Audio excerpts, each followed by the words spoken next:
Really busy morning. So, what do we got going on this morning? I'm just going to clap one more time. What do I got going on this morning? One more time for you. What do we got going on this morning?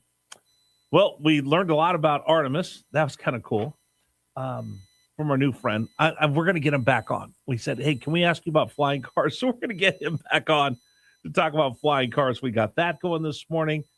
We've given you the update. The blockade of the Strait of Hormuz, which is going to tell the Iranians you are not allowed to have any vessels heading into Iranian ports in the Strait of Hormuz. We'll start in just a little bit. That's going to take away the one piece of leverage the Iranians had over the world, because it really is not just an attack on the United States. We don't get any of our oil from there. Maybe 2% come through the Strait of Hormuz. The rest of the world gets their oil there.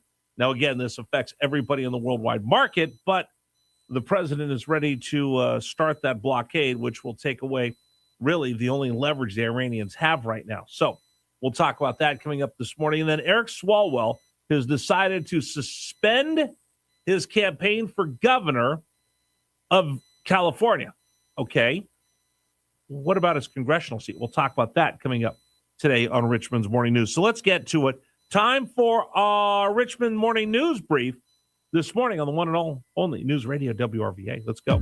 Story number one. Hakeem Jeffries was back in town. The House Minority Leader, the would-be next Speaker of the House of the Democrats, can take over the House coming up this fall. You know, he wanted to come to town and check on his investment.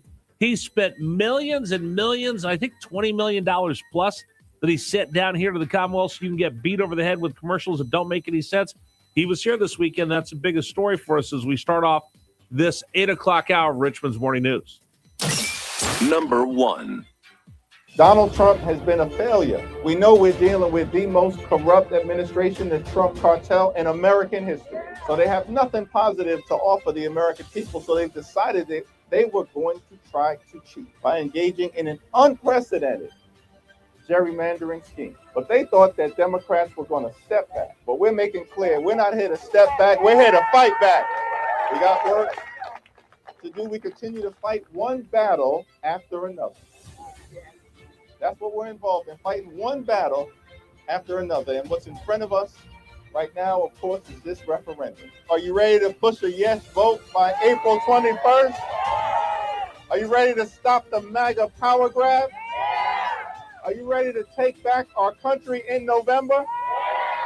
Are you ready to disenfranchise voters throughout the Commonwealth of Virginia? Yes! Are you ready to make sure that no one's votes count? No one's vote is going to count because we drew the maps guaranteed that I would get 10 members of Congress? Yes! Are you ready to take away the rights of people to choose who they send to Washington, D.C. because I spent $50 million in the Commonwealth, me and my buddies, to make sure we rig the maps so we don't have fair elections in Virginia? Yes, that is so. Why did Rich Herrera vote no? Rich Herrera voted no because this makes no sense to me. The more and more I hear this, the more and more I think about it. I just wrote an op-ed. We'll see where it gets published. A couple different publications are looking at it. What you're telling me is in order to have a fair election and for us to fight for democracy, you've got to fix elections, meaning that you don't want to have a democracy where people get to choose their elected officials. The elected officials get to choose the people. It makes no sense. And I see these people painting themselves in the corner saying, vote yes this weekend. They were out there. They're having these big rallies. They'll be out there. Here's what I'm going to tell you, folks. Right now, they're running scared. Okay, I'm going to throw one more thing out at the speaker.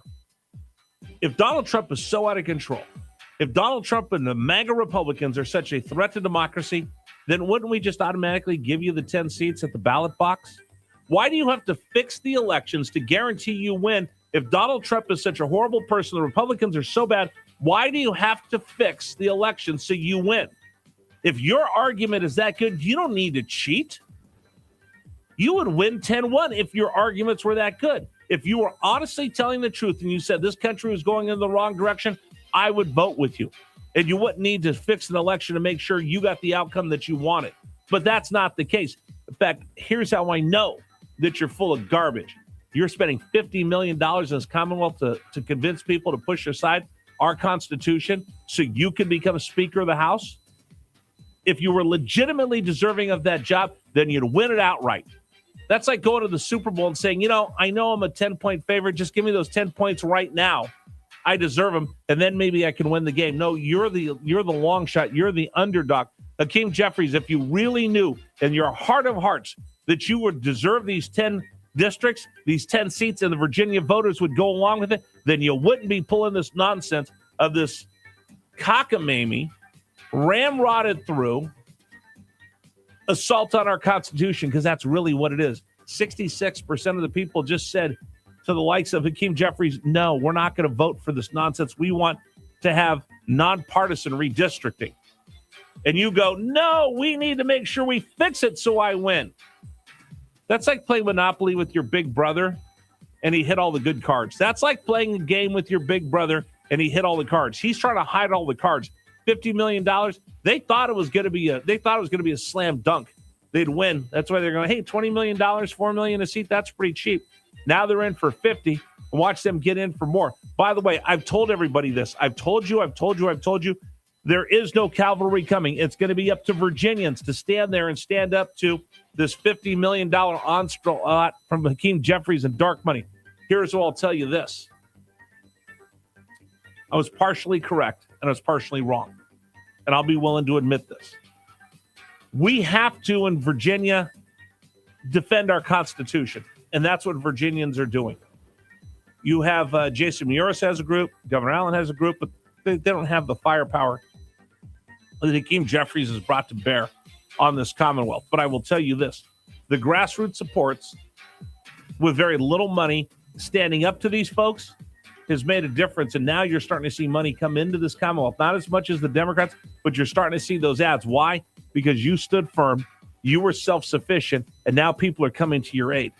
If we hadn't stood up, it hadn't been self-sufficient, if people hadn't made their own signs and stood up and been so boisterous, we'd have no shot. But now that we've seen we can actually get up and fight, people are willing to jump in with us to stand up to all this dark money coming in. In fact, cut this. I'm done with the Richmond Morning News Brief. I want to talk about this. The fact of the matter is that Virginians have stood up on both sides of the aisle. This is not a Republican. This is not a Democratic thing, although it might look that way. But there's some Democrats that are telling Hakeem Jeffries no. They're telling the Democrats no. And by the way, some of these people that are voting no on this will vote for a Democrat. They're just not willing to sell their soul and cheat to get it. They're not willing to rig the elections. They're not willing to fix the maps in order to have the Democrats win. If the Democrats come in and win 10-1, boom, God bless them. Tip your cap to them. They deserve it. They convinced enough of the people of this Commonwealth that they deserve to have those 10 seats go their way. But if they win these 10 seats by cheating, by rigging the maps, by fixing elections, then this is about as illegitimate as the day is long. And the fact that Hakeem Jeffries wants to come in here and try to convince us that it's our best interest to let him choose who we send to Congress is the biggest pile of BS I've ever heard. And watching it this weekend and seeing all of these Democrats that are out there willfully, gleefully going, hey, Virginia, I'm your bro. You know me. Listen, vote yes on this and let us choose who we're going to send to D.C. And then we got you taken care of, bro. That's basically what they're saying. And there's a lot of Democrats are standing up saying, no, we don't need to fix these elections. We're going to beat the Republicans in the ballot box straight up. I don't need to cheat to do it. But there's a lot of Virginians that said, wait a minute, we passed this constitutional amendment. And we voted, 66% of us said we don't want politicians picking their voters. We want the voters picking our politicians. And now you're telling me no, Hakeem Jeffries? They'll kick rocks. Yet they were around all weekend. They'll be around next weekend. I saw a bunch of old hippies standing out on Broad in the West End, standing there going, vote yes, vote yes. I'm like, are you really telling me vote to fix elections? You stand there and scream all the time that make America great. And again, I'm not MAGA. I'm a conservative. I'm a Reagan Republican. There's things the president does I like. There's stuff that I wish he wouldn't do. But I'll tell you this. If you're telling me in order to fix democracy, I must kill democracy,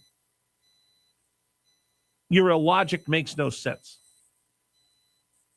That's why I'll find out in a couple, probably in just a little bit, whether someone's going to pick up this op-ed. I've already had one published in the Hill, and this one, I can't tell you what publications are reading it right now, reviewing it, but I think I might have an op-ed posted this week on the redistricting and my thoughts on that. So I'll let you know. 1 minute to anyway. Pearson. 1 minute to Pearson. That was my top five. That was one thing that counted for me this morning. We'll talk about that, and I got to talk about Eric Swalwell, because this goes back to my biggest beef that we have over this. Is it's not about defending democracy, it's not about integrity, it's about raw thirst for power. That's what Hakeem Jeffries. Why do you think Hakeem Jeffries was down here? Ask yourself this. Tell me on the James River Air text line, 833-804-1140, 833-804-1140. Why was Hakeem Jeffries down here when the governor was put into office, inaugurated? He was down here. In fact, he was having dinner on the West End, and they missed him. The waiter told me, "Oh, you just missed Hakeem Jeffries," walked out of the restaurant that I was going into. Why was he down here parading around, peacocking around during Abigail Spanberger's inauguration? Why is he down here this weekend? Because he needs Virginia to flip 10-1 so he can anoint himself the next Speaker of the House of Representatives. If Virginia can flip from 6-5 to 10-1, he becomes Speaker. And again, we're not going to have an honest election where it's a district that's fair and competitive, and we have a battle of ideas. He is telling us right now he's spending $20-30 million out of his pockets, of his political donors, and $50 million of money that's poured in here in order to get those people elected without having a fair election, without having an even election, a competitive election. They'll basically be crowned and anointed the next congressman. And then if that happens, then you know what happens? He gets crowned. Not through the will of the people, but by fixed maps. He gets crowned Speaker of the House. And for the people that stand there and say no kings, I'm sorry. Kind of sounds like you're going to crown yourself by fixing the election, Mr. Jeffries. You want to comment? 833-804-1140, 833-804-1140, the number for you to join us here on the program. Coming up, your chance to win $100,000, courtesy of RoofMax, as we celebrate 100 years of News Radio WRVA. Man, the pollen is killing me this morning. Pearson. The pollen is killing me this morning. I think I took my Claritin. I might have to go run and grab more Claritin during the break. This is the point. You know what I'm hoping by the time I get back from Ireland, all the pollen